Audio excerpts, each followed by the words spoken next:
Hello everyone, welcome back to Maritime SoftwareHub, the People Podcast. Today I'm really pleased to be joined by a fellow Florida citizen and a local here, Brian Hagan, the CEO of Vessel Vanguard. Hi Brian, thanks for coming on the show. I'd love it if you could introduce yourself and tell us a bit about yourself. You bet. Thanks, Callum.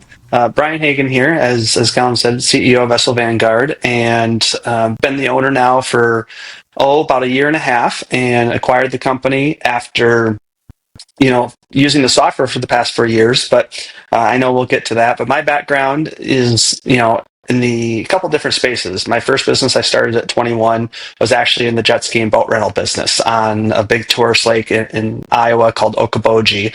And so we had, 8 jet skis and 4 boats that I rented out yearly and had that business for 6 years. So was in that space and then actually ended up going into the insurance space. And it was a third-party administration company that my wife and I built up where we managed National Association insurance programs. So we did everything from the billing, premium collection, to the marketing, to the customer support, to the technology side of the applications coming in. And that was a really great opportunity for us. So we built that company. And then in 2023, we had been pursued for a few years and had an opportunity to sell that company. And then took a couple of years off. And that's when I decided to approach Vessel Vanguard. Again, I had actually approached them back in 2021, but they were in the process of redoing some software stuff. And so after I sold the insurance company, then I reapproached them and said, hey, I want to do something different. I've always been an entrepreneur and, looking at different opportunities. So we talked through it and put the deal together. Very interesting. I think you're one of the first guests we've had on the show that have essentially started off as almost a customer of the solution that we're going to talk about, and then obviously become the owner, which is a really unique journey. And it sounds like just throughout your career, you've obviously got the kind of entrepreneurial bug and have been very focused on acquiring and building up business. Did that kind of stem from a young age, or is it something you feel like you've evolved in time? Yeah, it always been from a young age. Parents always embarrass us with different stories. And my mother will always tell a story that in 6th grade, I used to bring certain different types of candies to school and sell them for bonus tickets that our teacher did and things. So I've always been one of those, I think, an entrepreneurial spirit. And it's just something I've enjoyed. I enjoy, talking to people, kind of finding solutions to things. And, it's just, working for myself essentially is just something that's always been part of me. Yeah, well, that's very interesting. I think we're going to talk about today that journey in particular, like transitioning from a customer to an owner, and then I guess the sort of the takeaways and the learnings you can, I suppose, add into the build of how you offer your solution to future customers and things. So that'll be a good angle to look at. And yeah, I'd love it to understand, if you don't mind, perhaps if you can give us an overview of Vessel Vanguard and with the main solution and service you offer. You bet. So Vessel Vanguard is a SaaS product, which is, a software product to support maintenance, tracking. It's kind of the full end to end. It's not just, hey, this piece of equipment needs to be serviced on this date, but we really build out the vessel whether it's a business for multiple vessels or a singular vessel, where we do everything from the manual repository. So you can go in and you see every piece of equipment on your vessel and you can click on that. You can go right into the owner's manual, all the OEM, maintenance tasks that need to be tracked via that. We've got your logbooks in there. There's just some exciting things coming down the pipeline for that we'll get into, a little bit later. But so it's kind of that whole end-to-end, be able to look at your vessel and say, okay, you know what?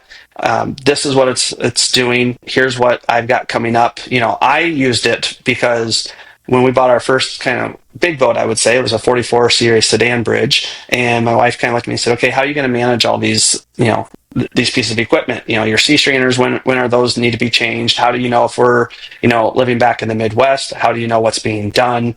And so we started looking at for the solutions. And so Vessel Vanguard, when I looked at that, really kind of did all that. So it allows you to see, your work orders, who's working on your vessel. You can add contacts, so really just a good insight into your boat, and it tracks everything by either engine hours or by calendar time. So okay, that sea strainer was changed on January 19th, and it's due in 30 days. We got to make sure that we've got people ready to do that, or your oil changes, or do we have enough life jackets? Full inventory tracking through that. And it's both a web-based app and mobile app that is for iOS and Android. The Android is actually going to be being released here in the next, probably about within 2 weeks. Okay. And what was it? So before you obviously stepped in and acquired the business or purchased the business, what was it about the solution that really appealed to you and stood out and felt like, this is something special here? I want to try and help grow it take it to the next level. Absolutely. So all the research and the Googling that I was doing and trying to find, okay, how am I going to track and solve this problem that I need to know to make sure that it's actually being done, because it was an investment for us and, something you take, seriously. Everything I looked at, I came across plenty of logbooks, paper logbooks. I came across plenty of Excel sheets, or people saying, oh, here's how I track it on Excel. And if you build this and build that, and, you really have to have a good understanding of Excel or really know kind of that whole process, where when I looked at this and saying, oh my gosh, like there's really not a lot out there right now. I think it's an expanding industry. And so when I looked at it and said, okay, this does everything I need. And then you start to hear some of the background and the history that it really evolved from the aviation side. The owner that I purchased from had done this on the aviation side. So compliance, things like that. So it was just one of those things that I looked at and said, okay, this is awesome. And there wasn't much out there. And I loved the look and the feel of it. I actually came on when it was, it was LTE, they called it. So it was Vessel Vanguard, LTE, and it was kind of on the old platform, and it was part of, using it and then transitioning onto the new platform that, we can certainly get into and talk through as we shape that product. But yeah, no, that makes sense. And I think just by looking at what I've learned so far and meeting you guys at conferences this or last year, I guess now, your branding looks fantastic, and everything you read about and anything that has an exposure to improving safety at sea, I think is exceptional and definitely worth kind of showcasing. So for people that maybe are new to tuning into the show, they may not know that our business, Cordell Beaumont, is predominantly a recruitment agency, and we help maritime software companies mainly hire sales professionals. So a lot of the solutions that we recruit for, they typically sell into the commercial maritime software market, or commercial maritime markets, so ship owners and things across Europe and also in North America. So is Vessel Vanguard predominantly focused on the yachting and the kind of the leisure markets, or do you also cross over into commercial shipping? So absolutely. So it's really right now, it's kind of one of those things where we can do it across the board of all segments in maritime. But really, so Vessel Vanguard came as of essentially two brands. There was a lot of people who probably have heard of the brand Wheelhouse, which was really started as on the commercial side, and then Vessel Vanguard was started on the recreational side. Those companies were merged by the prior owner that I purchased Vessel Vanguard from and brought in under one. So we do our big focus is we do a lot with the commercial side. So people that have fleets, we have governments, charter operations, tour operations, those type of things. So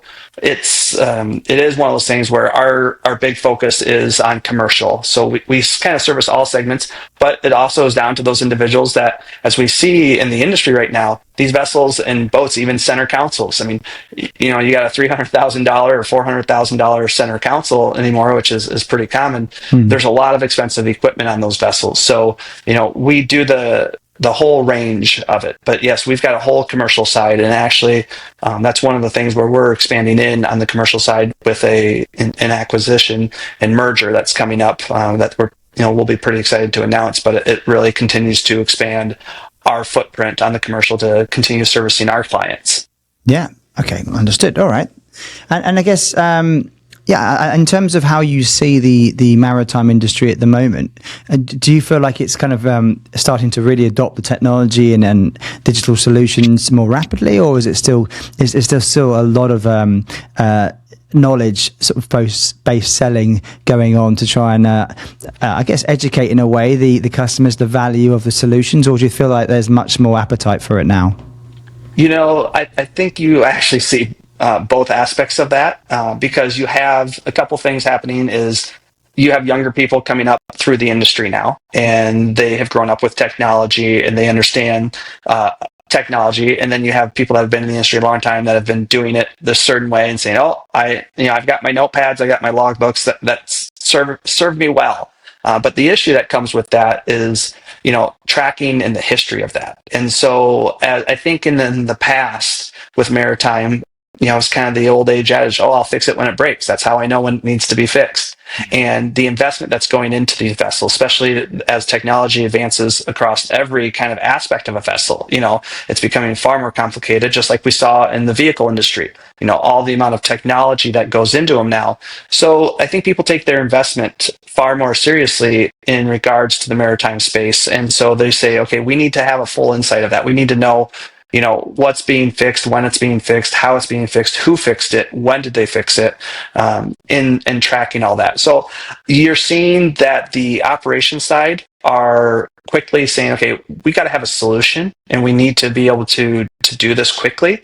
And then once that solution is in place, it's getting the adoption across the board for the people, the engineers, the captains, or the deckhands who are helping in those capacities. So I think it's important that what we do is educating them on wanting to make their life easier, not more difficult. Yeah. Okay. Understood. And do you often see kind of a pattern of maybe not pushbacks, but any kind of concerns or reservations when you are speaking to customers or potential customers? Generally, when we first start that conversation, we don't see pushback because it's someone that sees the problem and they want to find that solution, and they're very excited when they come and they do a demo of our software and they say, "Oh my gosh, this does exactly what we need to do."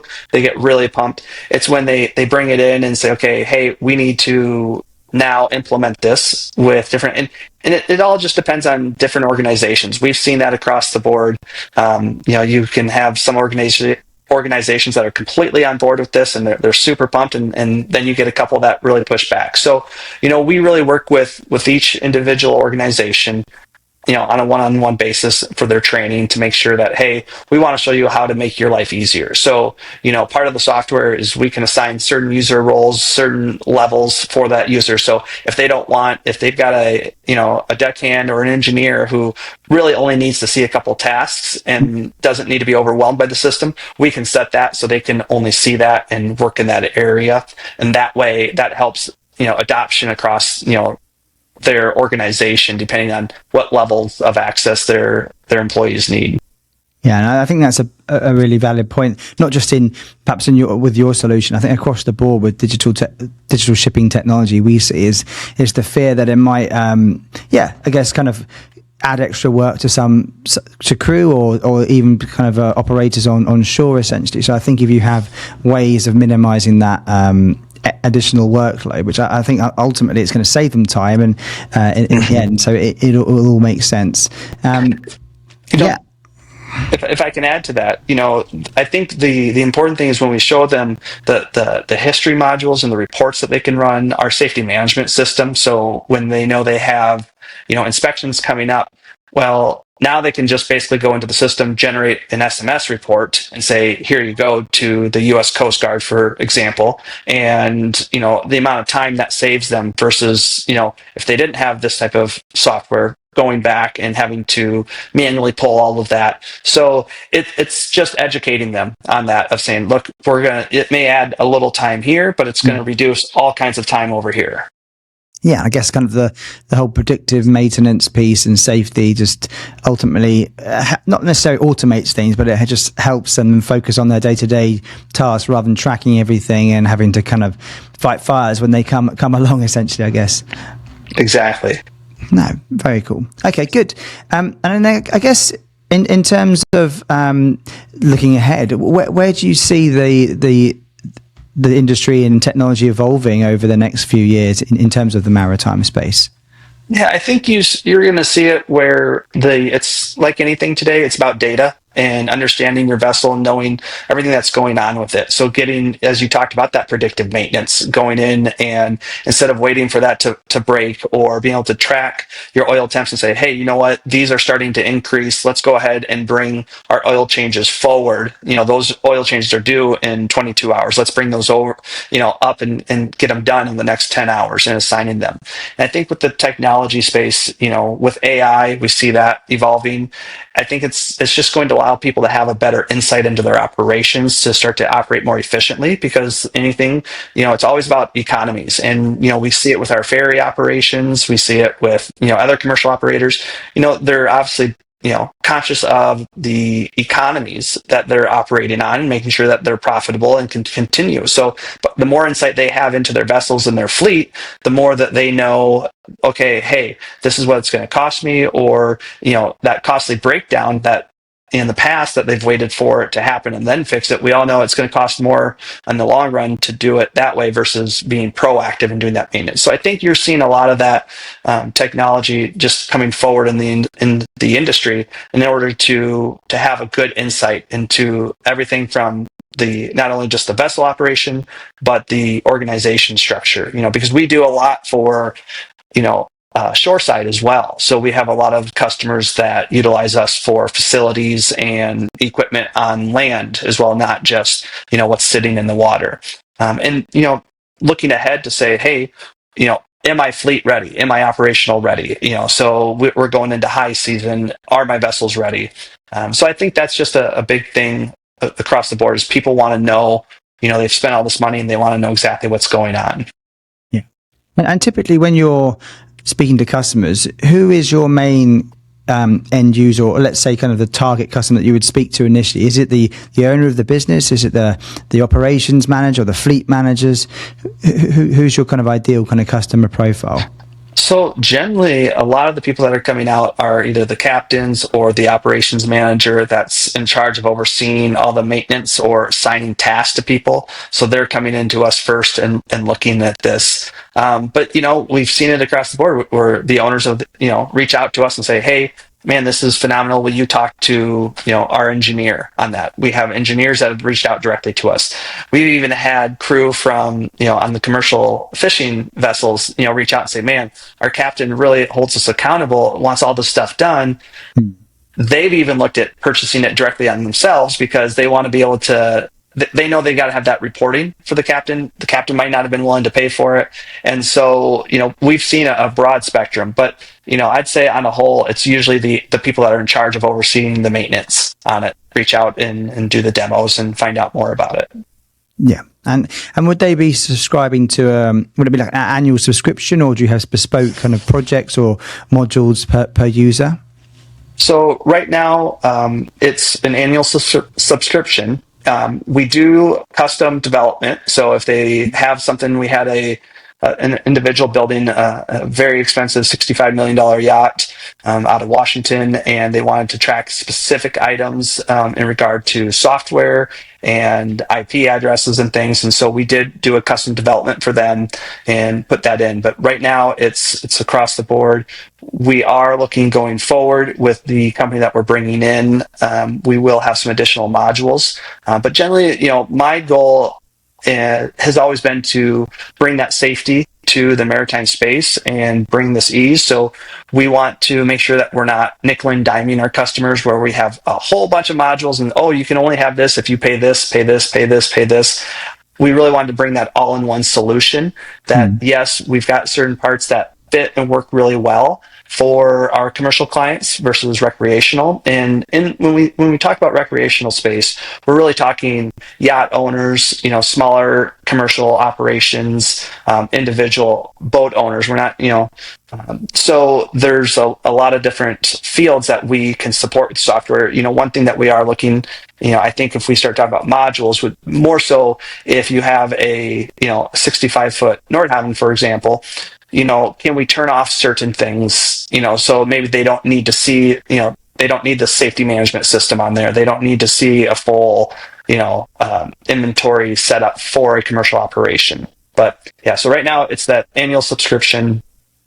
So the customer is really getting a robust product on that. Yeah. Excellent. Okay. All right. Well, thank you very much for the overview. And I guess, would you say at the moment predominantly your customer base is in North America, or are you selling to Europe or further afield? So we're selling all over the world. We have clients in Australia, Europe, the Middle East. We have obviously a very strong presence in North America, through the Caribbean. There's really not a place where we don't operate right now. Understood. And how have you, from your point of view, I guess as the kind of the CEO, how have you built your sort of go-to-market team, let's say, where you're approaching? Is it more regional hires, team members in certain location, or is it kind of centralized from the team in the US?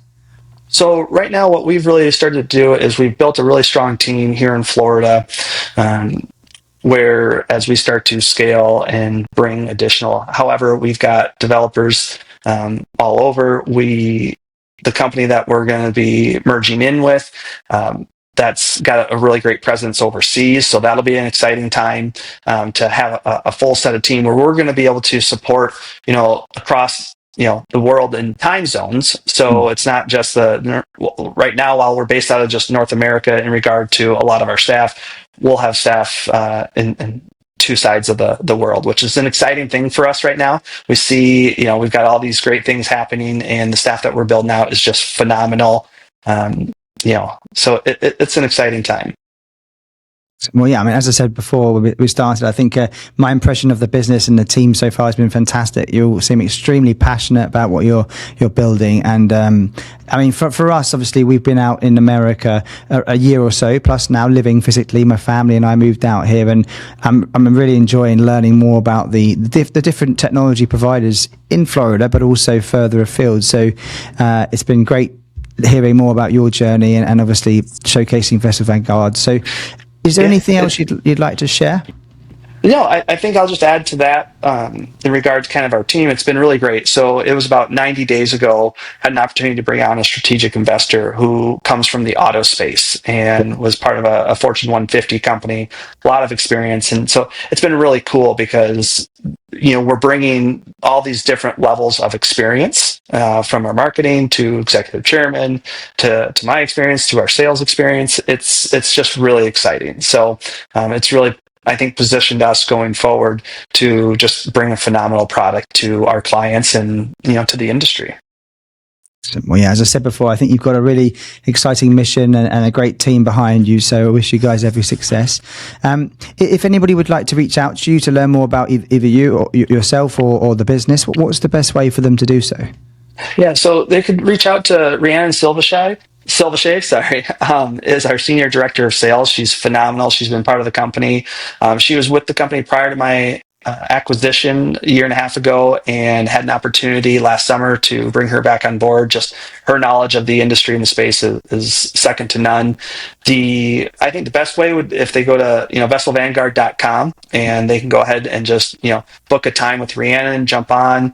Her email's on there as well to reach out to us, and we'll make sure that we answer any questions. Our goal, my goal as a CEO is always to help educate and, like I said, bring, a great product to the industry. But we want to make sure that the industry has, even if we're just here to provide advice, and even if they don't go with Vessel Vanguard, we love conversations. We love to talk about this space. We love to support the people in this space. So, there's no pressure when they call into us. We just want to educate and show them what we can do. And if we can't, we're going to go ahead and kind of show you, or make suggestions where you should, go or what you're maybe looking for to fit your specific need. Yeah, well, I think if anyone has any questions and wants to speak to people that are obviously passionate about their industry and live and breathe their industry as well, obviously you're using the software, you've got great kind of background and track record of showcasing the value, then I definitely think you should reach out to Brian and Rhiannon and the team. But I think from everyone here, thank you so much for tuning in, and it's been a pleasure to get to know you, Brian, and the team. So for now, I think we'll wrap things up, and if you have any questions or you want to reach out to me or Brian, just please please, get in touch. That's good. I appreciate it. You're welcome. Thanks for your time, Brian. Take care. Thank you. Bye-bye.